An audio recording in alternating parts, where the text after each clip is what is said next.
Everybody, Jason Bermas here, and we got another great show lined up for you today. Did another really great panel broadcast on election integrity with Mario Nafal. Mario actually joined us for a little bit of the broadcast. Didn't really talk much, but did ask a few questions in regards to this, I guess you would say, whistleblower via the 2020 election. So it was really interesting. I can't wait for you to check it out. Before we get there, I do want to remind everybody to please consider supporting the broadcast. I need you now more than ever. $5, $10, $15. It means the world to me. And as you may know, I am now going down to D.C. I will be hosting the event on September 11th in D.C. You've got Senator Ron Johnson, U.S. Representative Kurt Weldon, Dennis Kucinich, John Kiriakou, Clayton Morris, Matt Campbell, Bob McIlvain, Richard Gage. I should read everybody, but we're not going to go down the whole list. It is a packed event. If you can make it there, please consider coming into D.C. And I do want to remind everybody that Marigold Resources, if you've got a business, folks, and you're looking to buy or sell that business, my friends over at Marigold might be able to help you out. So buckle up and get ready to make sense of the madness. Well, we're live now. Here and JB's here. We're live now, Mario. So I want to welcome. Everybody. Thank you all for being here. We're going to have an excellent conversation today about something that we weren't allowed to talk about previously, and that's election integrity. Remember that? Remember you couldn't ask any questions about the 2020 election. If you did, you were banned.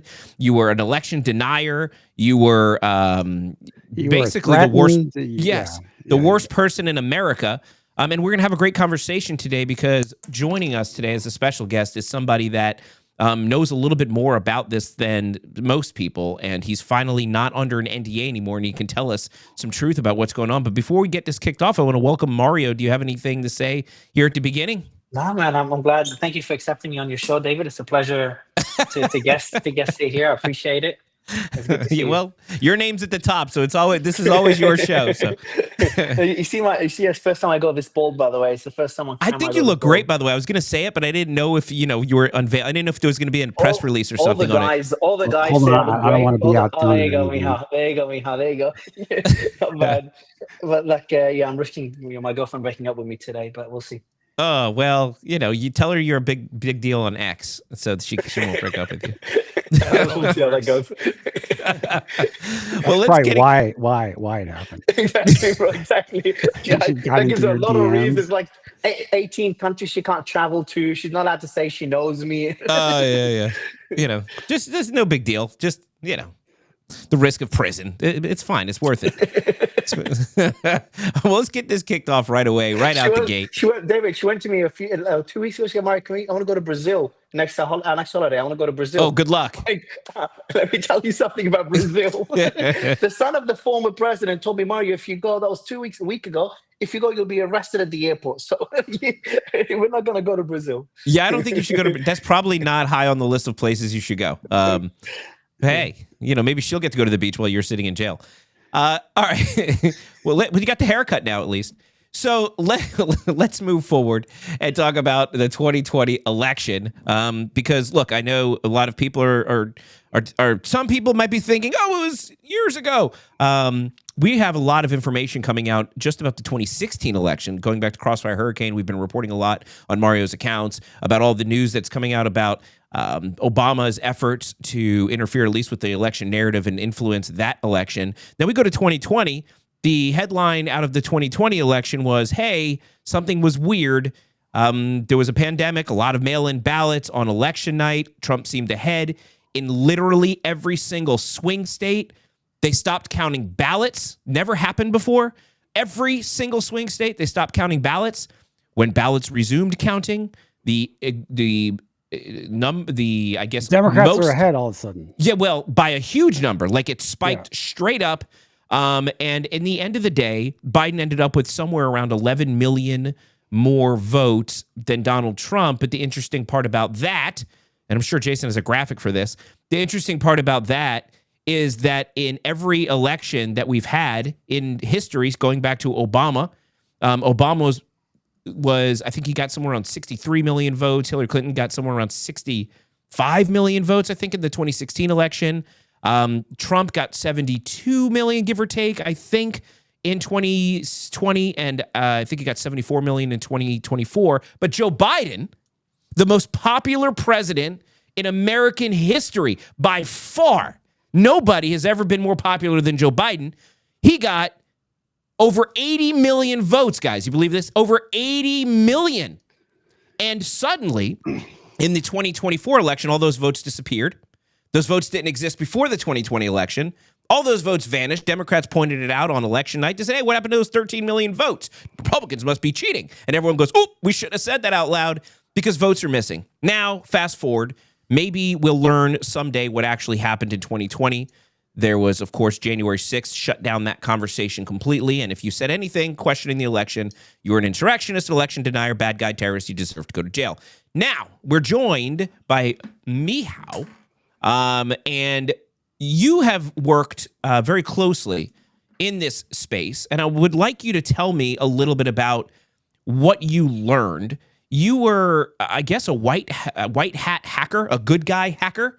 Yeah. And you were auditing voting machines going way back. Yep. And you've learned some things. And so let's talk about how you got started, what a white hat hacker does, and tell me what happened in 2020 when you were brought in to validate some fraud claims. And we'll take the conversation from there, my friend. Welcome. All right. Thanks for having me, David, Mario. So yeah, white hat hackers, we were employed by the good guys generally to fix their own software. So somebody will hire me and say, hey, hack this software. But what they'll do is they'll give me the source code. So I can do it way faster than what you would call a black hat hacker. So a black hat hacker has the binary, meaning they have like the executable. They don't have the source code. So they have to do all this sort of different kind of testing that takes way longer and finds way less results. For me, my sort of claim to fame in elections is I was the first white hat hacker that had access to source code as a third party for voting machines in 2005. So there was an audit at ES&S voting in Nebraska and Omaha, and they locked me in a room for a week and said, audit this iVotronic and tell us the results. And later on, I'll tell you what the results were, but there was quite a bit of controversy there. But I'm going to fast forward to 2020. That's why I was involved in 2020. I'm a cryptographer, computer scientist, and I've been building software my whole life, doing white hat hacking my whole life. I built an Intel system for the U.S. Navy back in the 2000s. That's how I got started. My first 3 companies all got sold. So then after that, I stopped working for other people and just started working for myself. But my mission in life is to make stuff super secure. Like that's my passion. That's what makes me happy. Like I want stuff super freaking secure and easy to use. So, come the election 2020, and I know how the machines are broken because I've known for 15 years at this point, right?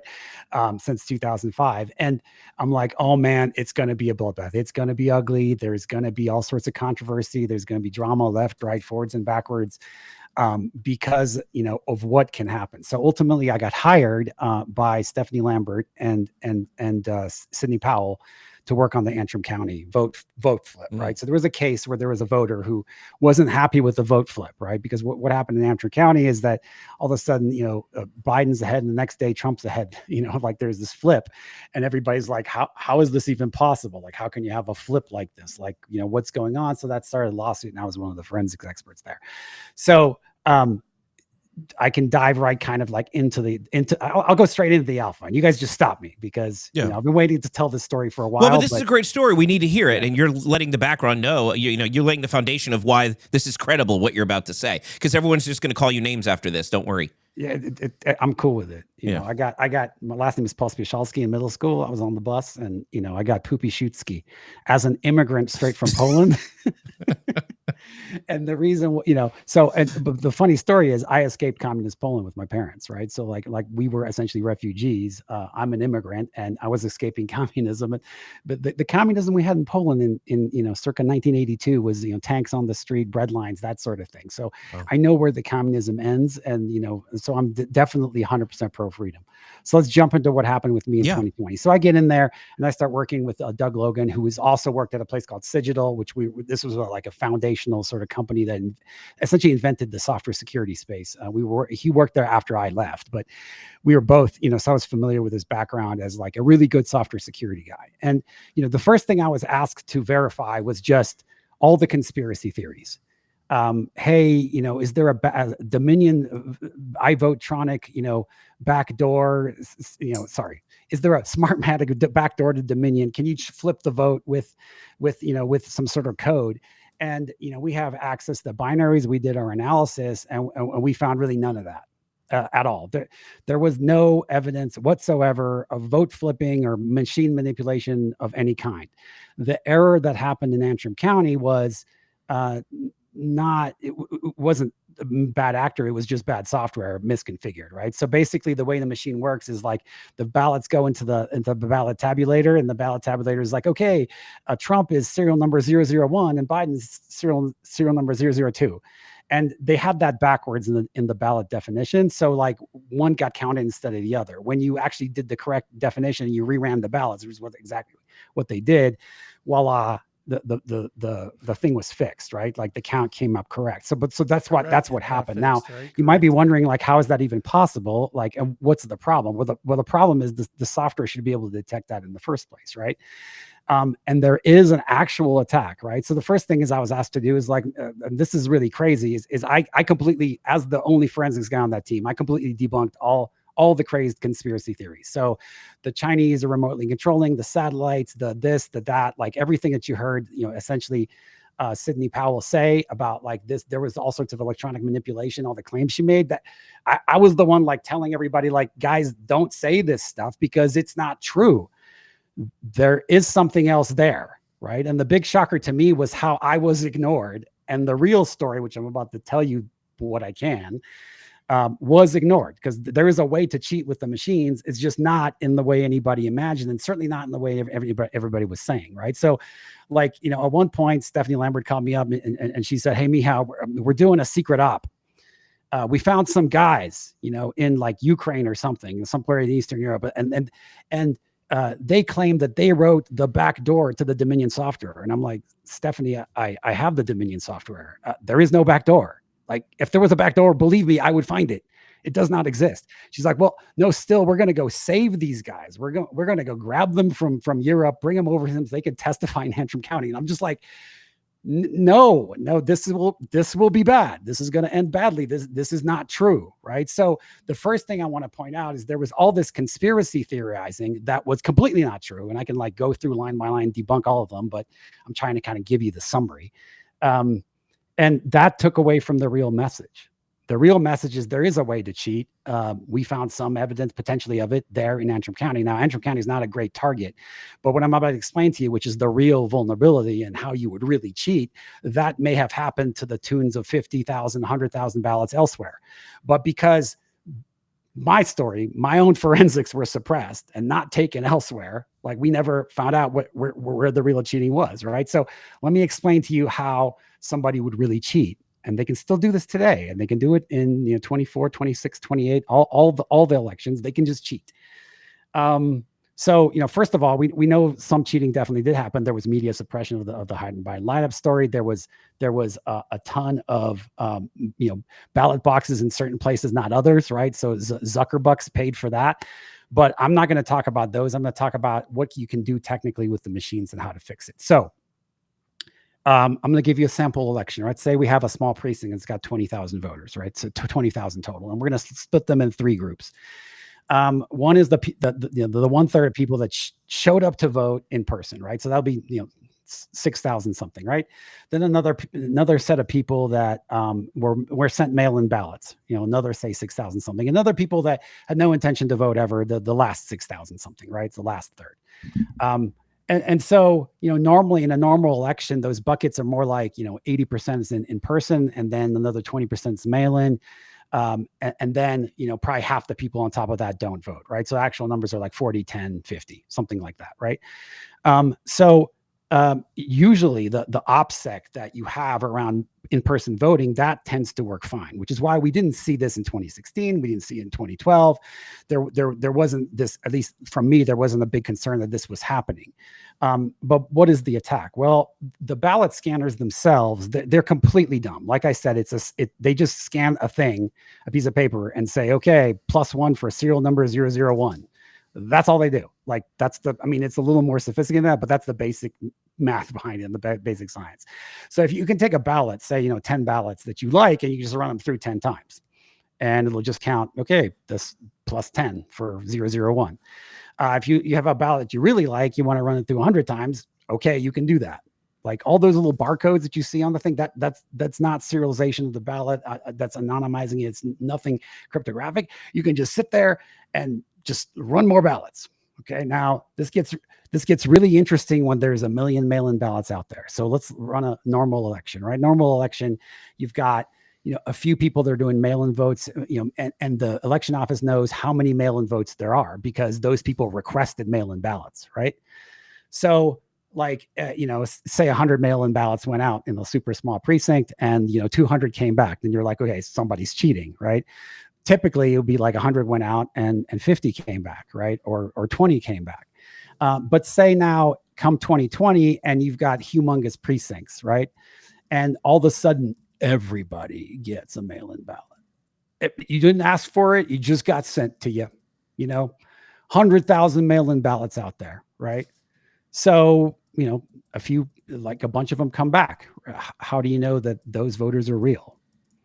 And the answer is you don't, because somebody can be sitting in the back room with the voting machine going like, oh, look, there's 50,000 mail-in ballots that are supposed to come in, and we've only counted 10, but in this precinct, we'd like 10,000 more for Biden or for Trump or for whoever. Then a election worker that's got access can sit there, open up a ballot scanner, and just start like sliding in ballots. But isn't that right? like the risk of any election, like anywhere all around the world, that somebody at a local precinct commits fraud? Correct. Yes. Okay. And so, It's kind of a but baseline problem. yeah, in 2020, the issue was that there is a check for this, right? So the check is you can't have more mail-in ballots than you sent out. So typically the mail-in ballots are very, very small because they're requested by the voters, right? But in 2020, the entire precinct, the entire county, everybody got a mail-in ballot. So now to cheat as an insider, all you have to do is slide in more ballots and then check off more voters, right? So example, say you've got 50,000, mail-in ballots got sent out. 10,000 were real votes. They came in. Now you're trying to cheat and you want 2,000 more votes. So what do you do as the election worker? You run 2,000 more ballots that you like, which you can pick any of them. And then you go into the voter registration side and just say, okay, these 2,000 more people voted, right? And the reason you can do that is the systems aren't linked and they're controlled by administrators. So like the ballot system, the thing that counts the ballots, the ballot tabulators have no relationship to the voter registration system. They're actually separate systems. So like when a voter would, when a poll worker would process a mail-in ballot, they would like open up the ballot, see like, okay, Joe so-and-so, this is their, voter registration information. Don't they use that to cross-check, the lists to keep it separate, and then they do a cross-check to make sure that they don't have, mail-in ballots they shouldn't have. I mean, they have pretty rigorous scans here in Florida. They have barcodes that scan your mail-in ballot. They have the signature matching requirement. Yes. It's a lot of work to validate a mail ballot compared to something that's just been scanned through the system like that one. Yeah. But the cheater's not going to be using that system. Right. But I mean, like, for example, here in Florida, all of those scanners that you're talking about are literally sitting inside of the voting area, and somebody can in person, very difficult to do. Yeah. This is why I like in-person elections. In 2020, that wasn't the case. You had this done in the back room, right? Now, remember, this is like the criminal with the gun's not paying attention to the gun laws. The criminal with the voting machine is not going to go follow the process. They're just going to inject more ballots. I wanted to talk with you about that because I've been reporting on Stephanie Lambert and her journey through the process actually for several years now. And Sidney Powell dating back to like 2021. So I don't know if you're familiar, but I did a series of reports on Sidney Powell's Defending the Republic. Yep. And she kind of like got fined by the state of Florida for making false statements and all sorts of things because she just wasn't complying very well. She seemed to think I was like her outsourced compliance department there for a little bit. Well, I was her not outsourced. I was her insourced compliance department. And she wasn't listening. Well, Stephanie was definitely not listening to me. Like, let's put it that way. Yeah. And so Stephanie was working with this county in Pennsylvania that's called Fulton County. It's a very small county in Pennsylvania, not the big Fulton County in Georgia, where all the indictments happened, right? Yeah. But yeah, so they just got fined over $1 million for contempt of court for all of the unauthorized access they gave to their voting machines. And the same person that they wound up, like they worked with you, but they actually worked with a lot of people. And are you guys familiar with Yaakov Appelbaum? He's an Israeli-born cybersecurity expert. No. He was the first guy to copy Hunter Biden's laptop, for example. And he works with the Gateway Pundit. And Stephanie Lambert and her benefactor, this guy, Bill Bockenberg, who is now the president of the NRA and a bigwig in Pennsylvania politics. He lives just outside of Allentown. He bankrolled her. He paid Sydney, right? And he hired this fellow Appelbaum to review Antrim, a couple of other counties from Michigan, and Fulton County, Pennsylvania's machines, right? And so Yaakov did this, and they contracted him for $500,000 to do it. And he came back with the exact same result you came back with. No backdoors, no technical faults, right? And then because of the report that he gave, they refused to pay him. And he filed suit, and that suit was just resolved in favor of the technical expert about 2 months ago, a month and a half ago, 2 months ago. Yeah. But Stephanie is still being sued by him. Yeah, hey, Grant. Hey, Grant, your audio is really low compared to everybody else's. If you could turn that up, I'm having trouble hearing you. Yeah, sure. I'll turn it. I will say that if somebody got a $500,000 contract, I was working mostly for free. I think I got 15K. No, I'm sure I got a 15K. So for months and months of forensics work. If I may, because look, I don't want to get too. I want people who are watching to understand what we're talking about. So if I can bring it back to the surface level. So essentially, Meow, you were hired to ensure or at least audit the systems. Was that in light of the fraud claims in 2020? Yeah, exactly. Right. So you were brought in, and so you were hired by, were these administration people? So these were people. So these were people that were hired by administration, or essentially working on behalf of the administration or the campaign. Yeah. And you were working on behalf of those people. Yeah, exactly. Right. And they did a big, huge disservice to the campaign, because let me tell you how you would catch the cheating and what we actually found. And that's what I want to know. Right. So, what did you find? Because that's what people want to know. Was there fraud? Oh, wait, can I just clarify something? Because I'm not quite sure. You said you were hired by the campaign, but it was Dominion that gave you the source code themselves? No, we didn't have, ES&S gave me the source code in 2005. In 2020, I only had binary. So I was handed images by Stephanie. Okay. And where did she get those images? She got them. Well, actually, I don't know where she got them, but she didn't tell me. But Sullivan Strickler, was named, right? So he was one of the people that was doing the forensics, right? So like I didn't get into the machines myself. Like I didn't touch any machines, and I did ask her, I was like, hey, is all this legit? And she was like, yeah. Which, I mean, some of it was, some of it wasn't. And just so the audience understands, it appeared to be okay. But just so the audience understands, so Sidney Powell, and if you remember, her name was probably made, if you're not in the know, like her name was familiar to a lot of people from Fulton County. I think she believes she was one of the people that were named with the now sort of, I guess, I don't know what the status of it is anymore, but the Fannie Willis case in Fulton County against Trump, where they talked about RICO and conspiracy. Sidney Powell's, I think, was she one of the people named in that as Trump's attorney, correct? She pled guilty. She pled guilty to multiple charges and wrote a handwritten apology letter. Right. Okay. So, and that's who you were working for. Well, let me clarify, because I can just tell you exactly what happened. I got a contract from Sidney Powell. I never talked to Sidney Powell. Got it. I only dealt with Stephanie Lambert. The contract that I got, I still honored, even though they never signed it. So like I signed it, they didn't sign it, which was interesting, right? Got it. So you were working on an unsigned contract to audit this one particular place to look for fraud, and what you found was different than what they thought you were going to find. Correct. And those are the findings that we're going to hear about right now. Exactly. Okay, please proceed. So the ultimate story is ballot injection is what I just described. This ability that if you have admin access to both the registration system and the ballots, you can essentially inject ballots.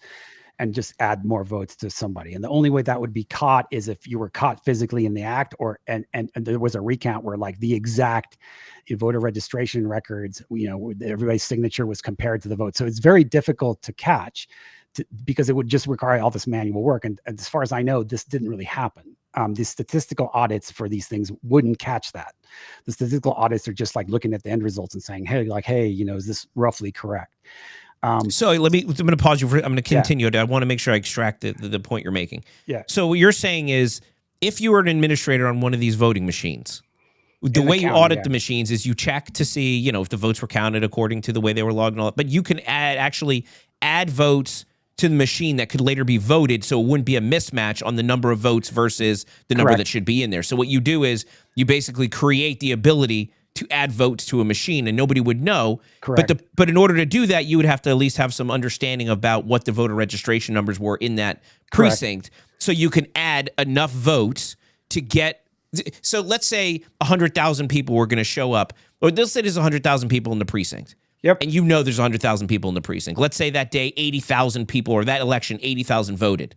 But you know that there was another 20,000 people that could have voted, and because everybody got a mail-in ballot, there was no way to go, well, these people didn't request ballots, so how come they haven't? So what the people did was they took the number and said, we can fill this thing up fuller by just adding votes to it, and then we can vote them however they want based on the fact that everybody had a ballot, so it would be easy to argue that all these people could have voted. And so while turnout was much higher and more votes were counted, that would be explainable because more ballots were sent out, therefore more people had the opportunity to vote, and people who were working in these precincts that were admin, if they had that knowledge and they were smart enough, they can essentially create enough votes to fill up the amount of voters that could potentially have voted, whether or not they voted.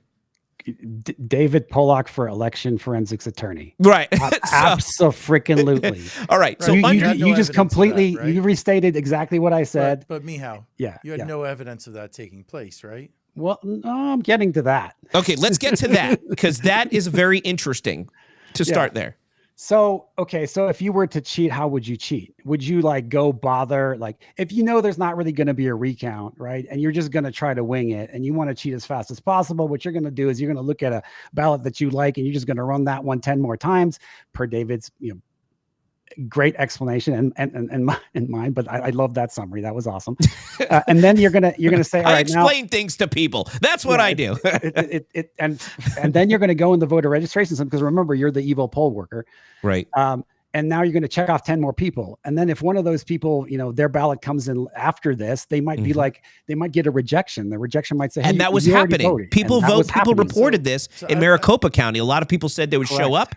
And they were told they already voted, and they're like, I didn't already vote. That caused some of those places to be held open later for some of these provisional ballots to come in, and then those provisional ballots had to be sorted out. But think about how many people didn't show up that were voted. And to get back to your point, I want to remind people what happened on election night.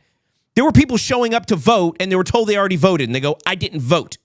Then there were people who were saying that, well, actually, forget that part. But yeah, the people showed up and said they already voted. But then later on, after the vote was coming in and it showed Donald Trump was winning, swing states stopped counting votes. And then, arguably, using your theory, somebody could say, well, how many votes do we still have out there? People can't physically show up anymore. The polls are closed. So now they actually know how many votes they need and how many votes are available. You could shut down for a couple of hours, vote these things 1,000 couple times, and then reopen. And then when the results come in, you're like, oh, cool, we filled the gap. And that's how this could happen, right? Well, David, that's exactly how it could happen. Now, the big question is, did it happen, right? But and that's what I want to know. So your evidence, did it show that this happened? I'm going to let Grant, because I see Grant shaking his head and stuff. Grant, go ahead, and then we'll David, go back to me. I feel like we're whistling past the graveyard here. Mihao came to the same conclusion as the other independent technical experts, that the machines themselves. No, he didn't. He's about to tell us what his evidence was. So you almost, said but Grant, in Antrim County, you didn't detect any backdoors or any problems inside. There was no backdoors. System. What he said was, I'm not Grant, saying that the voting system is 100% hermetically secure, right? That's not what you said. Could be. So we'll get to that. Yeah. You're saying it could be. But what you did say earlier is that there was no like tampering. There was no backdoor. There was no evidence of electronic manipulation of the Antrim systems, which were, like I said, reviewed by Jakob Appelbaum, an independent third party who came to the same conclusion. Well, no, but if I may, what I'm to keep in mind here. But yeah, I understand that. But what prospective hacks, potential things that could be done, but you don't have direct evidence that those things. Well, that's what we're about to get to. We're getting to that. But this is Grant, if I may. What he said was there was no back doors. You don't need back doors. He said you don't need foreign hackers. All you need is somebody who has admin access to a machine to know how many people haven't voted and know how many votes you need. And that's the evidence that hopefully I'm about to hear. And that's called ballot injection, right? So correct. So tell me about ballot injection. Right. And did you find evidence of this? Can I just jump in quick? Because I want to clarify something, because I keep hearing about, two different people looking at this evidence. You've already said that you didn't get the source code from Dominion, right? So what you're looking at, it is not like the first-hand material. I would assume this other gentleman that you're talking about is looking at the same information. Just color me skeptical, okay, that if you don't have that source code, you're kind of taking a leap of faith on what you're finding, whether or not, I'm not accusing anybody of having a back door, but you don't have direct access or never did to what was actually used, do you?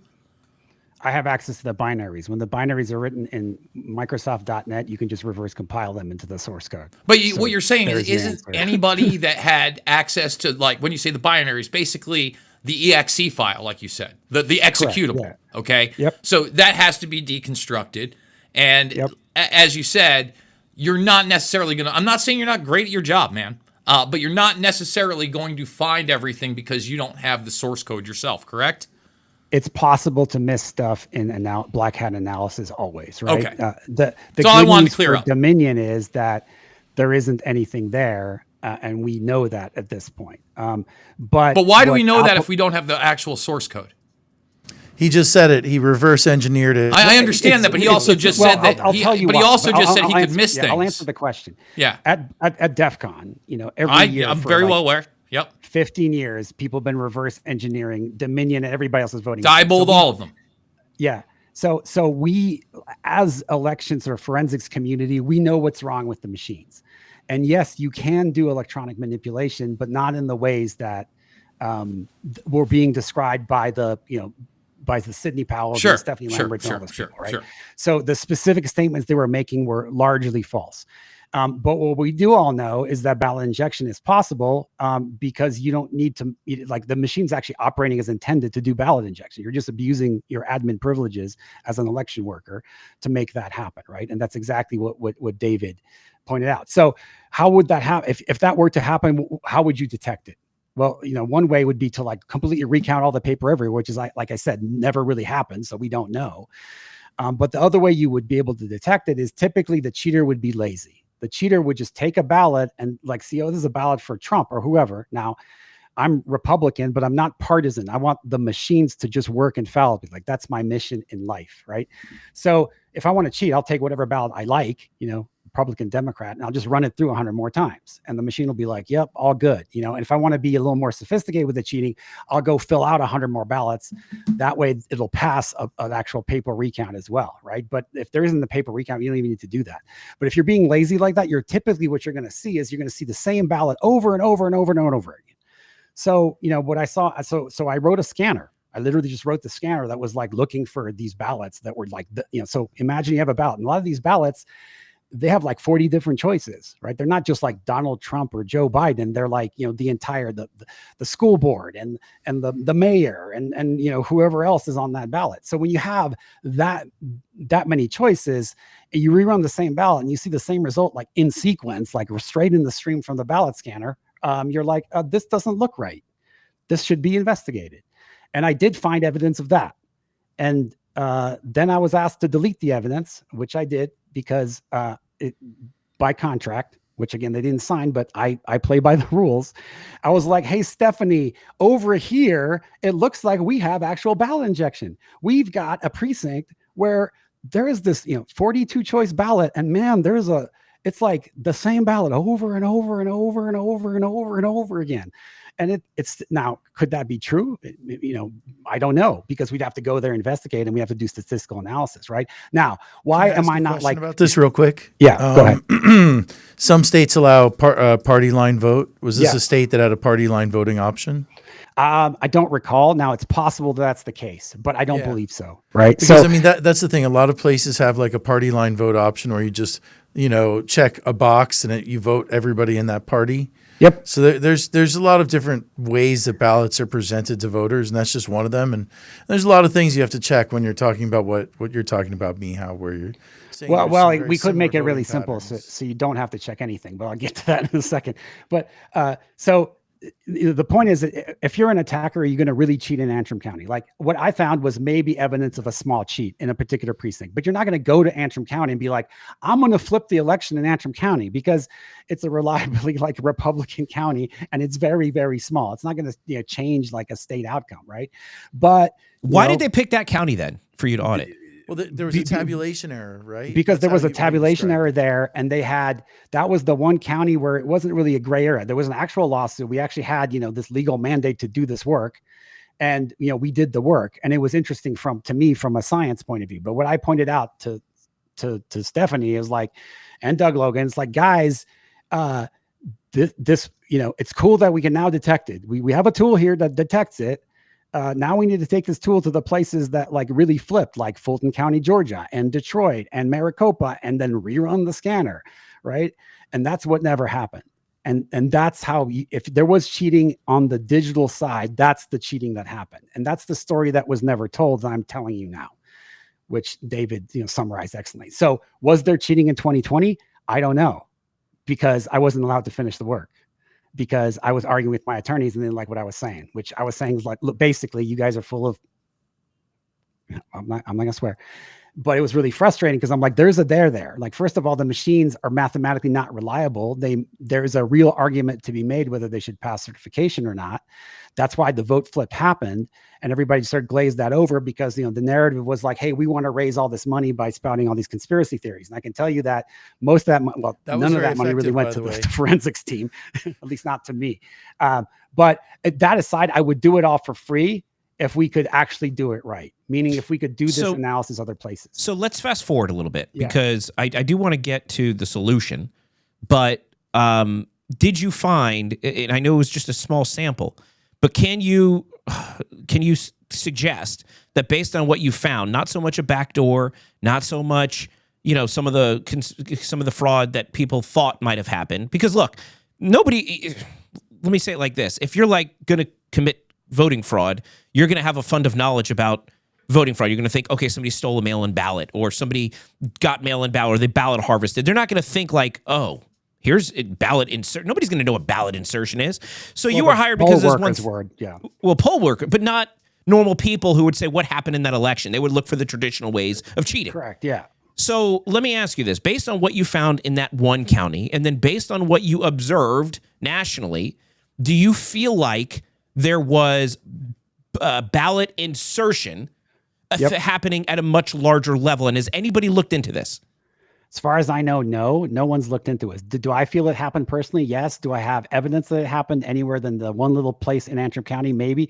I don't have any of that evidence, because I wasn't part of any of those things. And I know for sure that, I encouraged the software, like the software that I created was given to my attorneys. They could have used it other places, but essentially, we kind of had a falling out, because I was like, look, you guys, if they put me up on the stand in a case, I'd be like, yeah, my attorney's full of shit.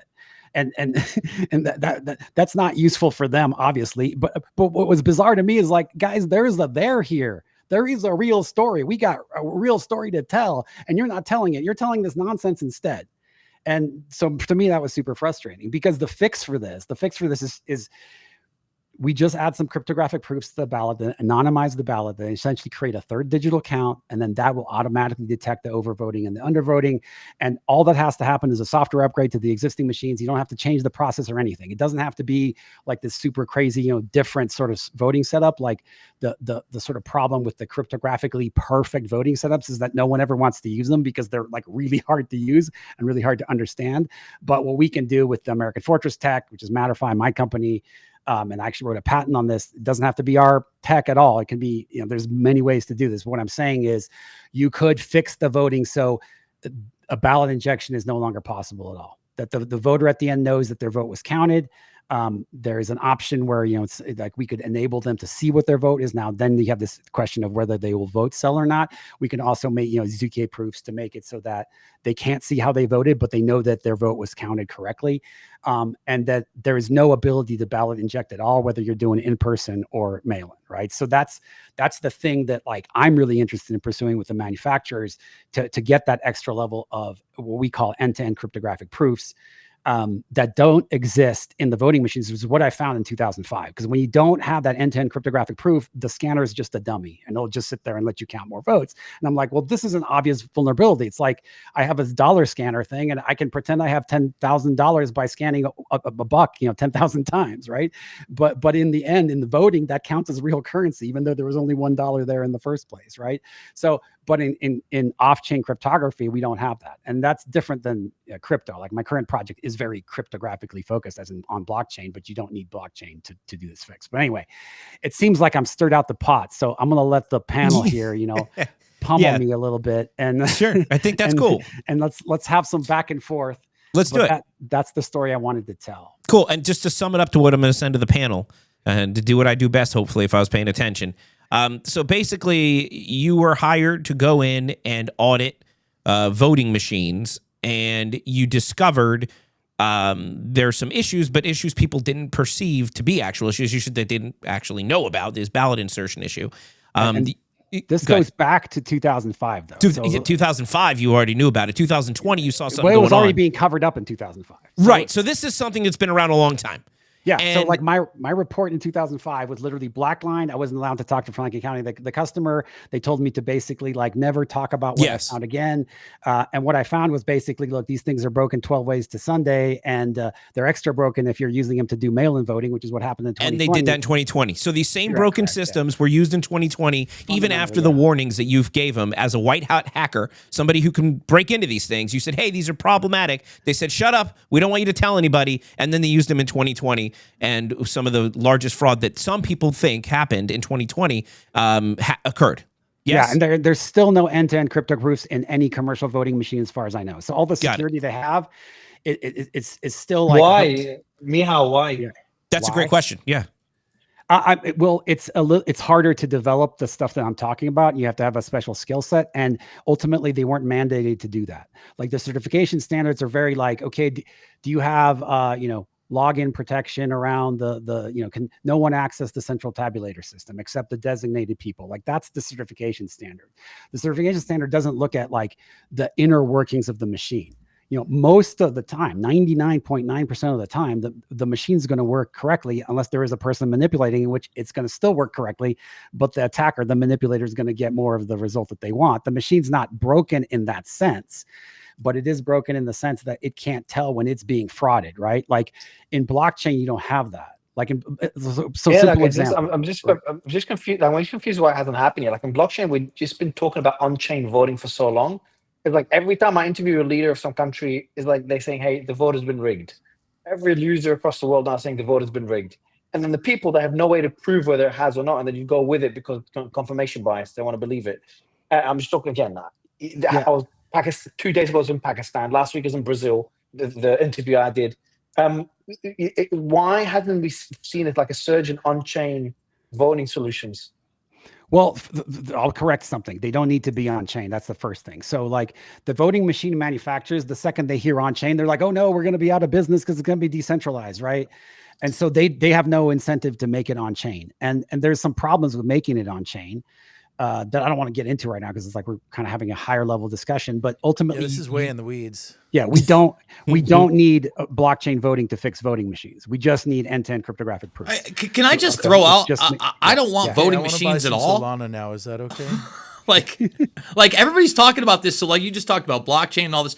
I want to take it to a time when we weren't using voting machines. Like the two solutions that I've heard, and that's the reason I'm making all these faces, is I haven't heard we're ending mail-in ballots and we're gonna fix the machines. No. Let's get rid of the machines altogether. I want to take people back in time, not forward, David, to cavemen, when we have drawings of ones and the next one and the next one that we can do as human beings. If you actually want to utilize technology to empower human beings in this system, I can make it real simple, real quick. Okay? Number one, you go in person to vote unless you have an extenuating circumstance, which we've had forever, where you would get this absentee ballot thing before mail-ins were the rage. Okay? So very limited, but you have that option. All right? Then you have some kind of identification. You go in person, you fill it out. Okay? Now, how do we audit that? Why don't we let the people audit it in real time? So your information's at the top. That immediately goes into a sleeve. This is a physical ballot, okay, in a sleeve. Now, in some countries, they literally take these physical ballots and they put them in see-through bags in the middle of the room that people cannot touch or tamper with, that are being filmed and streamed live. So now everybody has access to watching this. Then the two auditors sit down as they hand count the ballots. There is a webcam streaming on each. The sleeve protects the identity of the individual, and you in real time get to count with everybody what those votes are. There is a live and documented record. I'm not saying there is no way to get around that, but let me say this. It goes way better than something like black box voting, which I would encourage people to go check out Bev Harris's work. They actually made an HBO documentary called Hacking Democracy on that. And if you want to look at the modern day, go to Black Box Voting 2.0. On top of that, I am one of those quote-unquote conspiracy theorists. I think there is a lot of evidence, and this is a great article by Mark Crispin Miller back in 2004, that actually John Kerry beat George Bush and bent the knee. He was basically placed there to lose. Remember, Howard Dean was really kicking his arnis in everything political before the media made it all about, yeah! And I want to end on this, okay? And I'm going to play a clip for everybody here. Here's a Democrat and a Republican. No way. This Crazy, I'm going to play a clip. I don't believe it. A lot of people talk about Hava and Carter and Baker and the mail-in ballots. What they don't talk about is at that same meeting, and this is 20 years ago, September 19th, 2005, he talked about the machines and the fact that they're not even audited. And by the way, his solution of 2 to 3% of these machines being audited, in my opinion, is not enough. But let's go to Mr. Carter. Is that, as you know, under Hava, there was a strong impetus to have electronic voting, to do away with the hanging chads and so forth. And that's good, but there's been a wide range of concern that this completely secret and impenetrable system of computer software might open up an avenue of fraud. So one of the things we're recommending is that there be a backup on paper, which other countries are already doing, by the way. It's a simple technological matter, and Nevada did it this past year, so that there can be some comparison on the part of the voter. This is the way I touch the screen. Did my ballot comply? Yeah, and so look at the paper ballot. Jimmy Another right there thing is sounds that even if the Republican voter's almost. not concerned individually, Hold on, let me just let him finish. collectively, there needs to be some way to judge either allegations of discrepancies or fraud and a very close election to confirm the accuracy of the overall report. And the third thing is to make sure that everyone knows in advance that there will be an auditing procedure undertaken, so that anybody who's tempted at the beginning to do something fraudulent will know that 1 or 2% of all the voting places in the state will be arbitrarily selected, and the paper ballot and the electronic ballot compared. This would go a long way to deter any kind of attempt. So can I jump in on Jimmy there? Because Sure. What he's saying is absolutely right. And what you're saying is also correct, right? I'm not saying do away with paper ballots at all. I think paper ballots are a great backup. But when you have millions and millions of ballots, you're going to need some automated way of counting them. And what I'm saying is, like, if you add off-chain cryptographic proofs to the ballot flow, essentially, what that does is doesn't create an audit of 2%. It creates an automated audit of 100% that does not cost the voter anything. All it is just software work. And to answer Mario's question, why hasn't this happened? Well, In 2005, I was working for ES&S, not Dominion. And ES&S was definitely not interested in doing any end-to-end cryptographic proofs. All they were interested in was saying is like, look, our voting machines are great to sell to Franklin County, Ohio. Tell them everything's fine. Anything else, we're just going to black out. And I can even share that report with you, right? So, I've sat here patiently for an hour, and I've got to bounce at 4. So I got one question for you. Shoot. This is Clint Russell, by the way. Hi. Yeah. All right. Great to meet you. It's been 5 years. Donald Trump, who is adamant that the 2020 election was stolen, is the president of the United States. He has access to, you would imagine, any level of data that he wants if he was willing to pursue it aggressively. Has he not pursued this aggressively to get to the bottom of it? Or if it were stolen, were the people behind it so technologically savvy that they were actually able to burn the entire trail that it is impossible to discover? That is my question. It is possible to burn the entire trail in terms of discovery. And was the forensics done? Whether it was, to my knowledge, no, because I was after Antrim County. I wasn't working on anything else, right? So, and like I didn't see any follow-up on this sort of thing anywhere else, right? So my sort of bother is that, like, was there cheating in 2020? I don't know. Because I didn't get to finish the work, and I really want to know, right? And so, you know, when somebody says there was definitely cheating, okay, there was definitely ballot harvesting, there was definitely ballots, you know, that were, you know, paid for in certain places. That definitely happened. There was definitely media suppression, but was there actual manipulation of the ballot machines like I'm talking about at a mass scale in 2020? I don't know. Right. So do you think that Trump is not country audit to figure that out on an absolute scale? But I mean, it'd be really hard to do right now. You did what you could do, right? And there was nothing that you saw there. It's just when you replicate Antrim County to the entire rest of the United States, of course, there could be irregularities because, like, you know, even my soap is only 99.44% pure, right? Correct. I'm using ivory. So, yeah, I mean, I think 2020 is a lost cause. If there is, you know, places that, like, here's what we have to do it. We have to go to the places where we know that there was a really potential juicy cheating target. So this would be like big precincts in swing states. So it would be Fulton County, Georgia, Detroit, Maricopa, and we'd have to, like, reopen the whole thing and then make sure that, you know, what I'm suggesting actually got done. But and that's exactly my question, though, Michal. Yeah. Why the hell hasn't that happened? I mean, like you're saying 2020 is, you know, too far gone, and I'll grant you, like maybe this is not discoverable. I mean, how many they of you did guys burn the trail?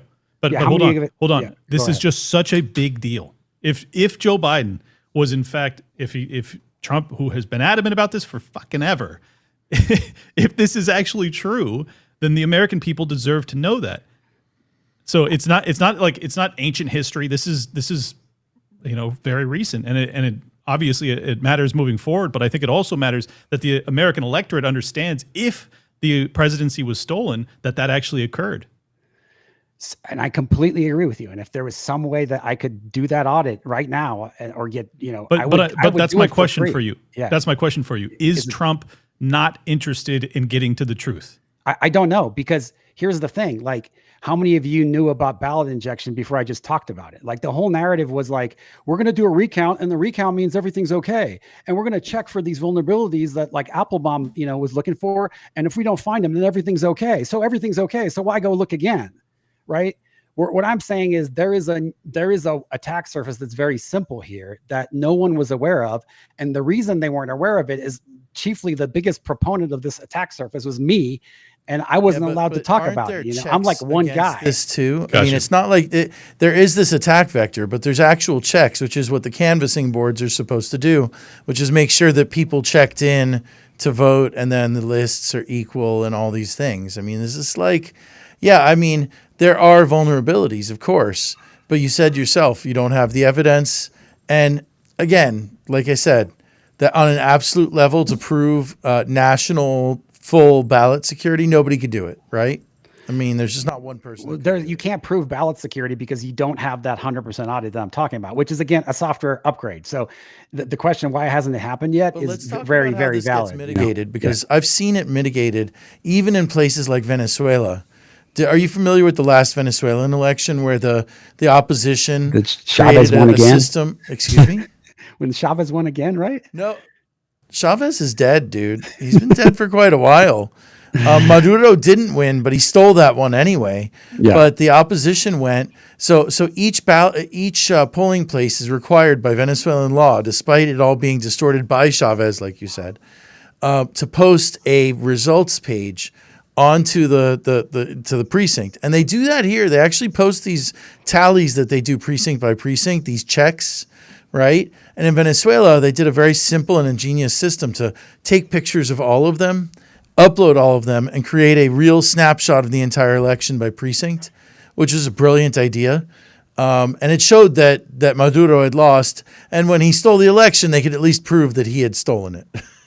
Yes. But so, here in America, so there is. it wouldn't be stolen like that. But if we did do that, I think it would be a phenomenally brilliant idea to create a central database of the tapes from all of the tabulators. Right. So, but what you and Jason, you're both saying, Grant and Jason, is like this: there's OPSEC ways to solve the problem. What I'm saying is, why not make it so those are, yes, you can do them, but they're not really necessary, right? And there is nice actually, if you add the type of stuff I'm talking about to the voting machines, you don't really need any of that.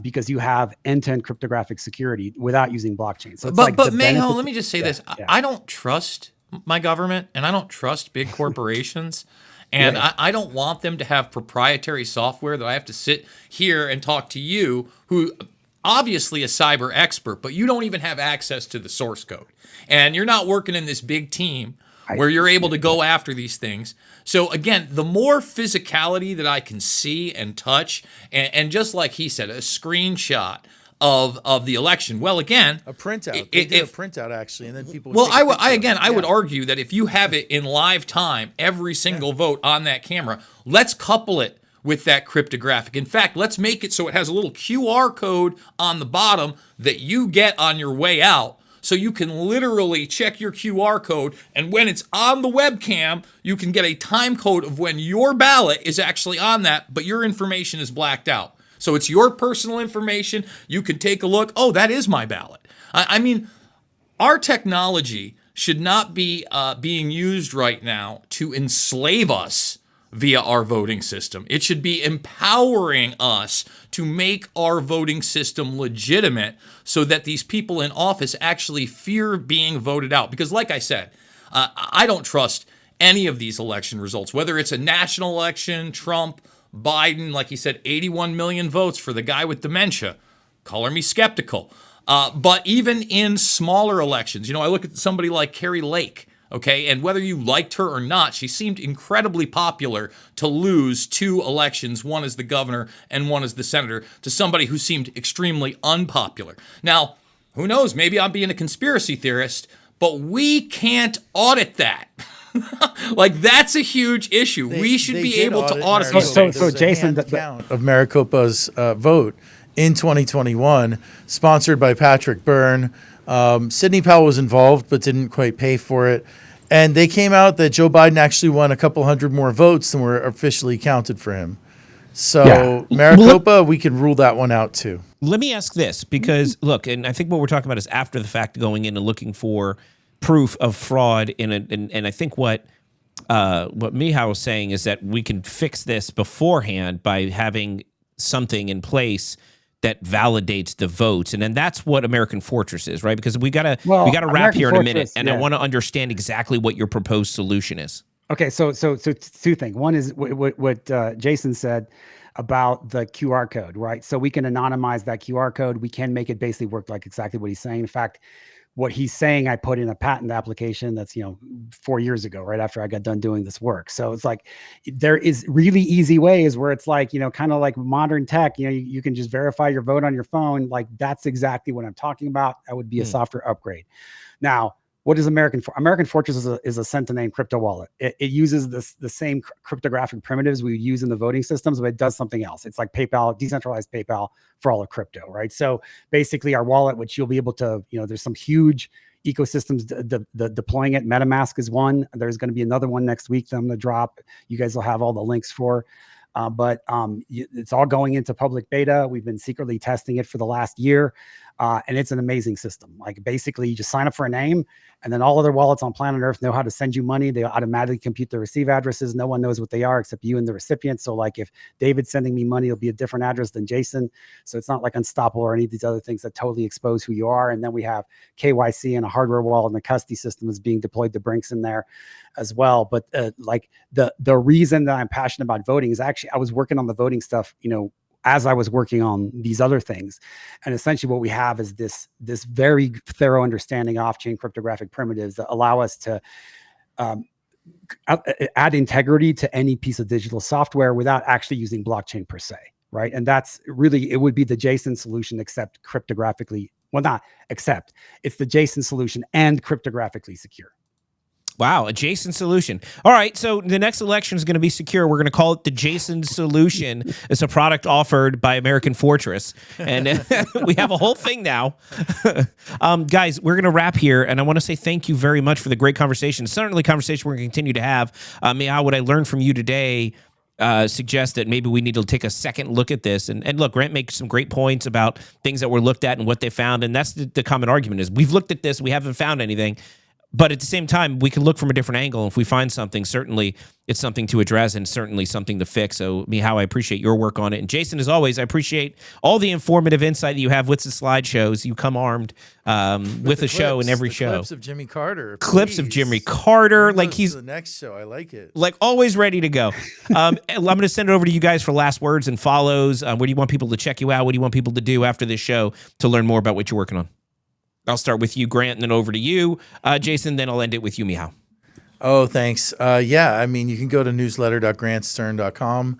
That's my Substack. I actually just put out that story about what's happening in Fulton County about 2 months ago, and I've got something else interesting coming up about one of Donald Trump's top former advisors.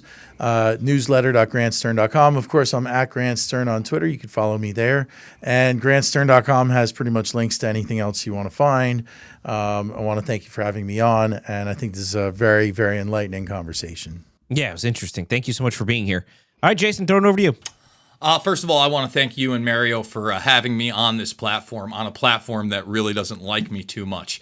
I am actually going to be hosting now one of the days of the Turning the Tide 9/11 Justice in 2025 in Washington, D.C. From 9:10 to 9:12. We've got Senator Ron Johnson. We've got former Representative Kurt Weldon, Dennis Kucinich, John Kiriakou, who you recently interviewed, and also Clayton Morris, as well as some of the family members there. I'm very excited to be speaking at this on the 24th anniversary of 9/11. And I really hope that we can start gaining the momentum into the 25th anniversary so we can get even more disclosure and maybe a real independent investigation into 9/11. The Tuckins just announced yesterday that he is releasing a 5-part documentary series on the truth of 9/11. Hey, Tuck, 20 plus years too late, but I'll take it. And if you want to see my documentaries on 9/11, you can do so at all my platforms. Loose Change, Final Cut, and Fabled Enemies are free of charge. Please check them out and spread them around. Oh, thank you. Yeah, you and I have to talk about that offline. Thank you for being here, my friend. All right, Mihao, thrown over to you. Thank you for such an interesting conversation today. I have a lot to research after this. I think we all learned some things. So I want to give a last word over to you. Talk about what you want people to follow up on, what you want people to know about you, and then we'll end it there. Yeah, awesome. Thanks for having me. It's a great to have like a political panel that's can go back and forth on this. And I love Grant's perspective. I love Jason's perspective, and then the other folks that we had, obviously Mario as well. So super appreciate being able to tell the story. So now I'm like, okay, I told the story. Telling the story is actually not my primary motivation in life. My primary motivation in life is to make amazing software that helps people. So if you want to follow us, it's AmericanFortress.io. You can sign up on the list there. We are doing, we're going to be releasing the software next week. You'll be able to sign up for names. I'm Mihao Hacks on X, so you can follow me there. You can also follow the American Fortress account on X. And then, if you're a voting machine manufacturer, come talk to us. And because I'd love to just add the software to your voting machine. So now you guys can hit the, it's secure button, and then you'll have all the sales. So that would be, very, very, very great for me. And then in terms of like follow-ups that you guys have, happy to have those conversations, happy to take a relook at, what is or isn't there, with Maricopa. I never got to look at the inside of that. Like, I haven't essentially, I didn't even know if when I was looking at it, I couldn't get access to the data. So like, I don't know if if there is a there or not. But I'd love to take another look at it. And, I'll put in the work and, keep chasing this, because I do think it's worthwhile to make voting easily secure for Americans and actually the whole world without really anybody having to do anything except some, math. Math just has to do the work. And that's really it. Well, so thank you guys. Well, thank you for being here. Great show, great topic. And I'm sure we're going to talk about this again real soon. Thank you all for joining. And folks, that is going to wrap it up. I thought that was a really interesting discussion. Now, of course, I didn't say much in the beginning, and Grant's audio is a bit low. I'm going to try to fix that in post, so maybe it's not as low as what I'm talking about right now, but I'm sure it's going to be off a little bit. Occupy Democrats. Hey, Democrats, Republicans, right, left, not to this guy. It's never about left or right. It is always about right and wrong. I absolutely love you guys, and I will see you all on the flip side.